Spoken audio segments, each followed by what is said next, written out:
So in basically life, like especially ecology based, kind of the whole point of everything is to pass on your genes, but different animals and like different organisms kind of have different strategies going about that, and it basically boils down to quality versus quantity. Let me elaborate. So first we have kind of the quantity organisms, which are usually smaller, shorter lived, and less complex. So things like earthworm, like invertebrates and stuff like that, but also can be like mammals and birds and stuff.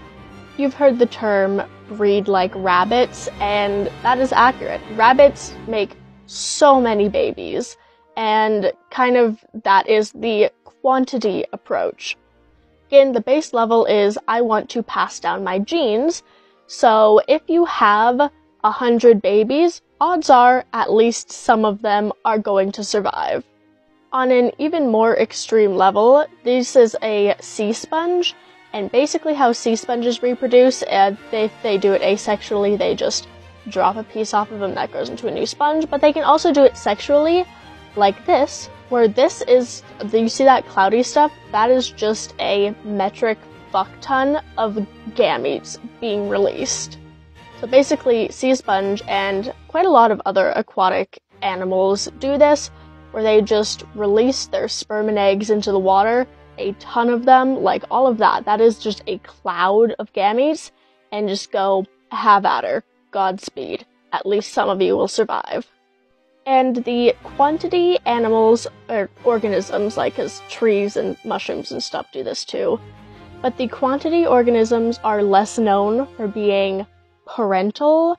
They don't do very much child rearing, or they don't take care of their young as much. Like some like rabbits and mammals do more, but again, in the case of like the sea sponge, they just release and good luck. And that is basically an energy trade-off. So taking care of babies takes a lot of energy, but also so does producing babies. So the energy trade-off here is they spend a lot more energy producing a fuck ton of babies and spend less energy on raising babies and ensuring their survival, basically because if you produce a ton of them, odds are at least some of them are going to survive, so why waste energy on making sure they all survive when that's a lot of work. Then we have the quality organisms, which is basically the opposite of that.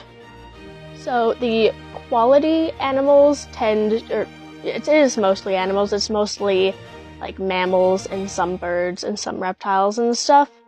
But the quality organisms tend to be larger and more complex, so not really like the invertebrates and all that, and less plants.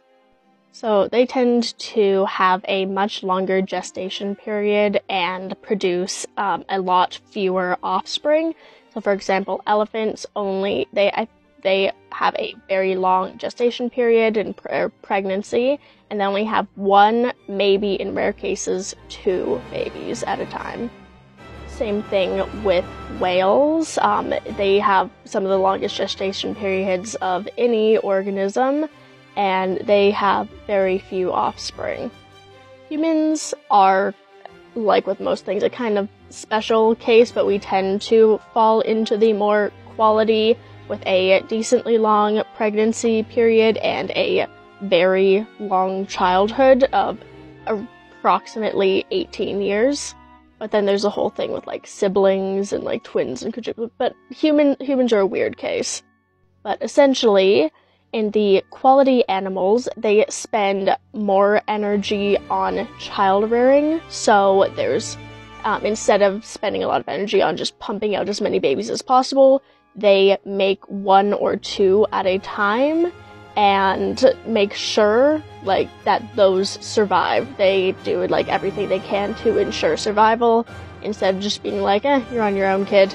Good luck. So basically, it boils down to quantity, ton of babies, no, like, taking care of them. You're on your own, kid, you always have been.